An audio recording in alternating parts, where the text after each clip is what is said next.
নমস্কার বন্ধুরা, আজকে আমি ভূগোলের একটি গুরুত্বপূর্ণ টপিক নিয়ে উপস্থিত হয়েছি। এখানে দশম শ্রেণীর বায়ুমণ্ডল চ্যাপ্টার থেকে, দশম শ্রেণী তোমাদের সেকেন্ড চ্যাপ্টার হচ্ছে বায়ুমণ্ডল। এই বায়ুমণ্ডল চ্যাপ্টারের একটি গুরুত্বপূর্ণ পার্ট হচ্ছে শৈলোৎক্ষেপ বৃষ্টিপাত। আজকের ভিডিওতে আমরা এই শৈলোৎক্ষেপ বৃষ্টিপাত বিষয়টা কি, এই বৃষ্টিপাত কিভাবে সৃষ্টি হয়, বা এখানে বৃষ্টিচ্ছায়া অঞ্চলই বা কিভাবে সৃষ্টি হয়, একইভাবে ভারতের কোন কোন অংশে শৈলোৎক্ষেপ বৃষ্টিপাত সংঘটিত হয়, এবং এই শৈলোৎক্ষেপ বৃষ্টিপাত থেকে মাধ্যমিক পরীক্ষায় তোমরা কোন ধরনের প্রশ্নগুলো পেয়ে থাকবে বা এসে থাকে সেই সম্পর্কে এই ভিডিওতে আমি ডিটেলসে আলোচনা করব। তোমরা অবশ্যই ভিডিওটাকে প্রথম থেকে শেষ পর্যন্ত দেখো, আর যারা এই চ্যানেলে এখনো নতুন আছো তারা অবশ্যই চ্যানেলটাকে সাবস্ক্রাইব করে দিয়ে পাশের দেওয়া বেল আইকনটা ক্লিক করে অল নোটিফিকেশনটা অন করে রাখো। এবং ভিডিওটা যদি তোমাদের ভালো লাগে অবশ্যই একটা লাইক করো, বন্ধুদের মধ্যে শেয়ার করো, এবং এর পরের ভিডিওতে আমরা কোন টপিকের উপর আলোচনা করব অবশ্যই তোমরা কমেন্ট করে জানাও। চলো তাহলে আর দেরি না করে আজকের এই ভিডিওটা শুরু করা যাক।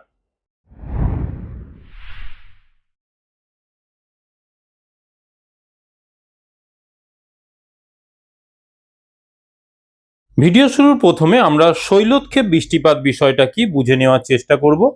দেখো এখানে প্রথমেই জেনে রাখা দরকার, দেখো এখানে শৈলোৎক্ষেপ কথাটার মধ্যেই আমরা বুঝতে পারছি এখানে শৈল বলতে কোনো পাহাড় বা কোনো পর্বত বা কোনো মালভূমি বা কোনো উচ্চভূমি অংশে যে বৃষ্টিপাত সংঘটিত হয় সেই বৃষ্টিপাতকে বলা হচ্ছে শৈলোৎক্ষেপ বৃষ্টিপাত।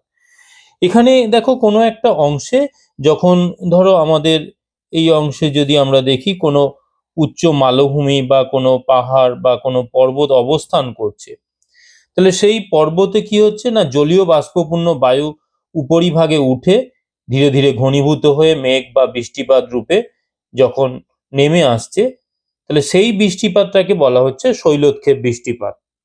তাহলে এই শৈলোৎক্ষেপ বৃষ্টিপাত মূলত কোনো পাহাড়, কোনো পর্বত বা কোনো মালভূমিতে বাধাপ্রাপ্ত হয়ে পর্বতের প্রতিবাদ ঢালে এই বৃষ্টিপাতটা সংঘটিত হচ্ছে।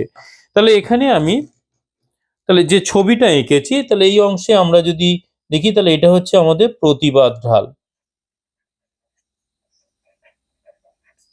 আর এদিকের ঢালটা হচ্ছে অনুবাদ ঢাল।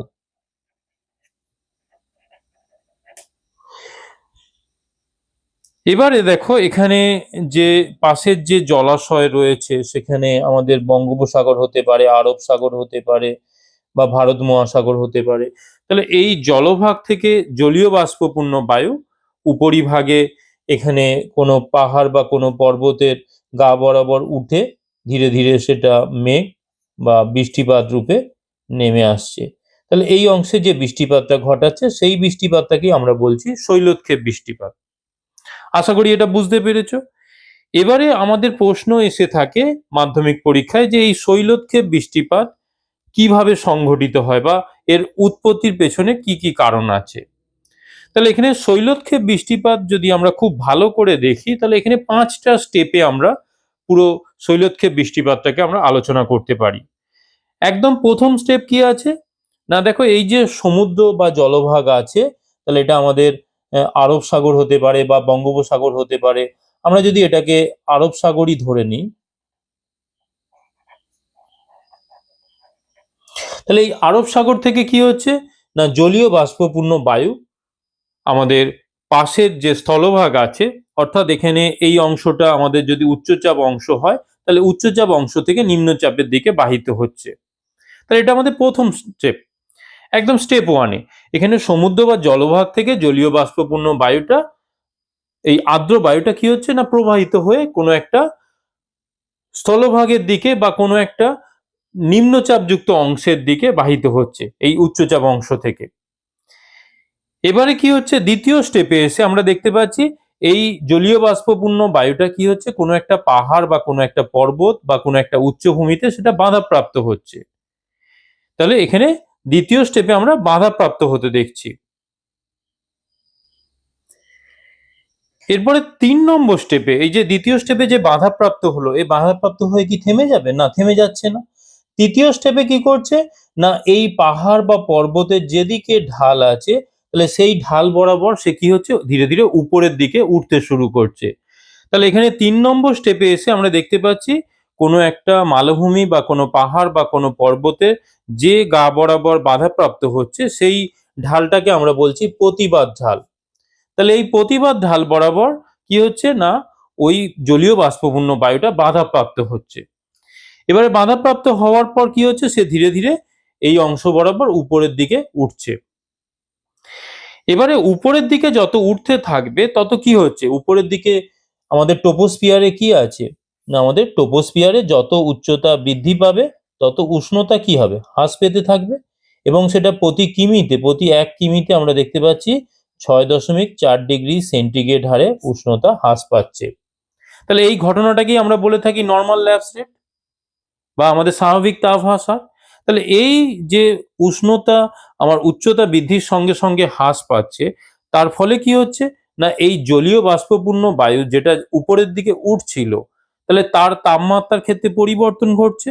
অর্থাৎ এই অংশে আমাদের দেখা যাচ্ছে কি এর পরের স্টেপে আমরা দেখতে পাচ্ছি না এই উষ্ণ জলীয় বাষ্পপূর্ণ বায়ুটা ধীরে ধীরে কি হচ্ছে, শীতল হচ্ছে। কারণ উচ্চতা বৃদ্ধির সঙ্গে সঙ্গে তার উষ্ণতা কিন্তু কমতে থাকছে। আর এই উচ্চতা বৃদ্ধির সঙ্গে উষ্ণতা কমার ফলে কি হচ্ছে না এই জলীয় বাষ্প আস্তে আস্তে ঘনীভূত হচ্ছে হয়ে প্রথমে মেঘ, পরে বৃষ্টিপাত রূপে আমাদের এই পাহাড় বা পর্বতের প্রতিবাদ ঢালে আমরা দেখতে পাচ্ছি কি নেমে আসছে। তাহলে এই যে নেমে এই অংশে যে বৃষ্টিপাতটা সংঘটিত হলো, এই বৃষ্টিপাতটাকেই বলা হচ্ছে শৈলোৎক্ষেপ বৃষ্টিপাত। আশা করি তোমরা বুঝতে পেরেছো। তাহলে এইভাবে আমার 5টা স্টেপে আমরা বিষয়টাকে আলোচনা করতে পারি। এবারে আমাদের প্রশ্ন হচ্ছে এখানে যদি ভারতের ক্ষেত্রে আমরা দেখি, না ভারতের ক্ষেত্রে আমরা মূলত 3টে জায়গা আমাদের এই শৈলোৎক্ষেপ বৃষ্টিপাত সংঘটিত হয়ে থাকে মেজর, আর আমরা টোটাল ভারতের ম্যাক্সিমাম বৃষ্টিপাত এই শৈলোৎক্ষেপ পদ্ধতিতেই সংঘটিত হয়। তারপরে আমরা যদি ধরি পরিচলন পদ্ধতি, এবং তারও পরে আমরা ঘূর্ণবাদজনিত কারণে আমাদের ভারতে বৃষ্টিপাত সংঘটিত হয়। তাহলে 3 ধরনের বৃষ্টিপাতই আমাদের ভারতে সংঘটিত হয়, কিন্তু তার মধ্যে সব থেকে বেশি পরিমাণে সংঘটিত হচ্ছে এখানে শৈলোৎক্ষেপ পদ্ধতিতে। আমরা যে আরব সাগরের কথা বলছিলাম, তাহলে এই আরব সাগর থেকে জলীয় বাষ্পপূর্ণ বায়ু কি হচ্ছে, তাহলে এই অংশ থেকে আমাদের স্থলভাগের দিকে বাহিত হচ্ছে। এবারে এই স্থলভাগের দিকে বাহিত হওয়ার সময় আমরা দেখতে পাচ্ছি কি এই অংশ বরাবর একটা পশ্চিমঘাট পর্বতমালা অবস্থান করছে। তাহলে এটা হচ্ছে পশ্চিমঘাট পর্বতমালা। এবার এই অংশে বাধাপ্রাপ্ত হওয়ার পর কি হচ্ছে না পশ্চিমঘাট পর্বতের এটা হচ্ছে আমাদের পশ্চিম দিকের ঢাল, আর এটা হচ্ছে পূর্ব দিকের ঢাল। তাহলে এই পশ্চিম দিকের ঢাল বরাবর ধীরে ধীরে উপরের দিকে উঠছে, উঠে আস্তে আস্তে ঘনীভূত হয়ে মেঘ বা বৃষ্টিপাত রূপে নেমে এই পশ্চিমঘাট পর্বতের এই পশ্চিম দিকের অংশে প্রচুর বৃষ্টিপাত সংঘটিত হচ্ছে। তাহলে এই অংশ বরাবর বৃষ্টিপাত সংঘটিত হচ্ছে, কিন্তু পূর্ব দিকে আমরা দেখতে পাচ্ছি সেখানে বৃষ্টিপাত অপেক্ষাকৃত কম হচ্ছে বা হচ্ছে না, যার ফলে এই অংশে আমরা দেখতে পাচ্ছি বৃষ্টিচ্ছায়া অঞ্চল সৃষ্টি হচ্ছে। একইভাবে আমরা মেঘালয় মালভূমির ক্ষেত্রে দেখতে পাচ্ছি কি এই অংশ বরাবর আমাদের গারো খাসি জয়ন্তিয়া পাহাড় অবস্থান করছে। তাহলে এই পাহাড়গুলোতে বাধাপ্রাপ্ত হয়ে এদিকের ঢালে প্রচুর বৃষ্টিপাত হচ্ছে, সেখানে চেরাপুঞ্জি হতে পারে, মৌসিনরাম অঞ্চল হতে পারে, যে অঞ্চলে আমরা দেখতে পাচ্ছি গোটা পৃথিবীব্যাপী যা বৃষ্টিপাত সংঘটিত হয় তার বেশিরভাগ এই অংশে সংঘটিত হচ্ছে। অর্থাৎ গোটা পৃথিবীর সবচেয়ে বেশি বৃষ্টিপাত এই চেরাপুঞ্জি মৌসিনরাম অঞ্চলে সংঘটিত হচ্ছে। আবার একইভাবে উল্টো দিকে শিলং অংশে আমরা দেখতে পাচ্ছি সেখানে একটা বৃষ্টিচ্ছায়া অঞ্চল তৈরি হয়েছে। একইভাবে আমাদের হিমালয় পর্বতগুলো, সে উত্তর পূর্ব পাহাড়ি অংশে পর্বতগুলো হতে পারে, বা আমাদের এদিকে শিবালিক হতে পারে, বা পীরপাঞ্জাল হতে পারে। তাহলে এই অংশেও একইভাবে আমরা দেখতে পাচ্ছি কি আমাদের দক্ষিণ পশ্চিম মৌসুমী বায়ু যেটা বঙ্গোপসাগর বা আরব সাগর থেকে ছুটে যাচ্ছে, তাহলে গিয়ে এই অংশে আমাদের হিমালয়ের পাদদেশীয় অংশে প্রচুর পরিমাণে বৃষ্টিপাত সংঘটিত করছে। তাহলে এই 3টে মেজর জোন আমাদের এই অংশ বরাবর আমাদের শৈলোৎক্ষেপ বৃষ্টিপাত সংঘটিত করছে। এবারে এখানে আরো দুটো প্রশ্ন তৈরি হয়ে গেল। তাহলে এখানে বৃষ্টিচ্ছায়া অঞ্চল বিষয়টা কি? না বৃষ্টিচ্ছায়া অঞ্চল হচ্ছে কি না কোনো একটা অংশে, কোনো একটা উচ্চ পার্বত্য অঞ্চল বা মালভূমি অঞ্চল যেখানে পর্বতের যে প্রতিবাদ ঢালে যে অংশে বৃষ্টিপাত সংঘটিত হচ্ছে, শৈলোৎক্ষেপ বৃষ্টিপাত সংঘটিত হচ্ছে, তার ঠিক বিপরীত ঢালে আমরা দেখতে পাচ্ছি সেখানে সেই অর্থে বৃষ্টিপাত হচ্ছে না। সেই বৃষ্টিহীন বা স্বল্প বৃষ্টিপাত যুক্ত অঞ্চলটাকেই আমরা বলছি বৃষ্টিচ্ছায়া অঞ্চল। তাহলে এই অঞ্চলটাকে আমরা বলছি বৃষ্টিচ্ছায়া অঞ্চল। এবার এই বৃষ্টিচ্ছায়া অঞ্চল পর্বতের কোন ঢালে তৈরি হচ্ছে না অনুবাদ ঢালে। তাহলে কোনো পাহাড় বা কোনো পর্বত বা কোনো মালভূমির অনুবাদ ঢালে আমরা দেখতে পাচ্ছি বৃষ্টির ছায়া অঞ্চল সৃষ্টি হচ্ছে বা রেন শ্যাডো জোন সৃষ্টি হচ্ছে। এবারে তোমাদের কাছে প্রশ্ন হচ্ছে এই বৃষ্টির ছায়া অঞ্চল কেন সৃষ্টি হচ্ছে? দেখো, এই অংশে তো প্রচুর বৃষ্টিপাত হচ্ছে। আমরা আমাদের শিলং এর কথাই যদি ধরি, তাহলে শিলং এর ঠিক উল্টো দিকে দেখো চেরাপুঞ্জি, মৌসিনরাম এই দুটো অঞ্চলে গোটা পৃথিবীর সবথেকে বেশি বৃষ্টিপাত সংঘটিত হচ্ছে। অথচ দেখো ঠিক উল্টো দিকে শিলং অংশে আমরা দেখতে পাচ্ছি সেই অর্থে বৃষ্টিপাত সংঘটিত হচ্ছে না, একটা বৃষ্টির ছায়া অঞ্চলে পরিণত হচ্ছে।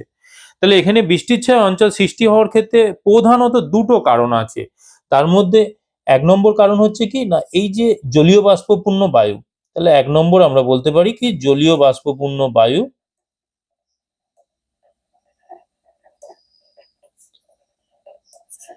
এটা কি হচ্ছে আমাদের প্রতিবাদ ঢালেই বৃষ্টিপাত ঘটিয়ে ফেলছে।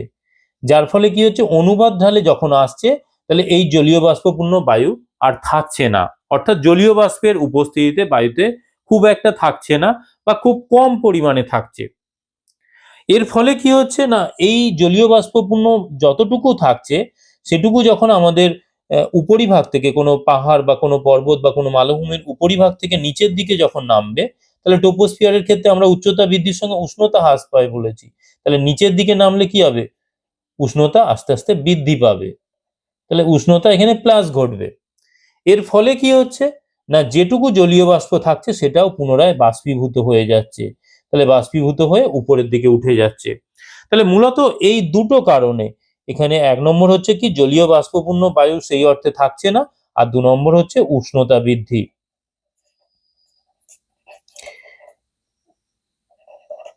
তাহলে এই দুটো কারণে প্রধানত আমরা দেখতে পাচ্ছি কি না, কোনো পাহাড় বা কোনো পর্বতের অনুবাদ ঢালে বৃষ্টির ছায়া অঞ্চল সৃষ্টি হচ্ছে। আমরা দেখো মাধ্যমিক পরীক্ষায় ভূগোলে এই পাঠটা থেকে যে প্রশ্নগুলো এসে থাকে তার মধ্যে শৈলোৎক্ষেপ বৃষ্টিপাত কাকে বলে, এটা একটা ২ নম্বরের প্রশ্ন হতে পারে। একইভাবে এখান থেকে আরো একটা ২ নম্বরের প্রশ্ন, বৃষ্টির ছায়া অঞ্চল কাকে বলে, বা এর বাইরে দিতে পারে ভারতের কোথায় কোথায় এই শৈলোৎক্ষেপ বৃষ্টিপাত সংঘটিত হয়। তাহলে এই ৩টে প্রশ্ন ২ নম্বর হিসাবে আসতে পারে। একইভাবে শর্ট কোশ্চেন হিসাবে তোমার ভারতের কোন কোন অংশে শৈলোৎক্ষেপ বৃষ্টিপাত সংঘটিত হয়, বা আমাদের পর্বতের কোন ঢালে শৈলোৎক্ষেপ বৃষ্টিপাত সংঘটিত হয় সেই ওরিয়েন্টেড প্রশ্ন আসতে পারে। একইভাবে এখানে ম্যাপ পয়েন্টিং দিতে পারে যে শৈলোৎক্ষেপ বৃষ্টিপাত সংঘটিত হওয়া একটা অঞ্চলকে ম্যাপ পয়েন্টিং এ দেখাও। সেটা আমাদের পশ্চিমঘাট পর্বতের পশ্চিম ঢাল হতে পারে।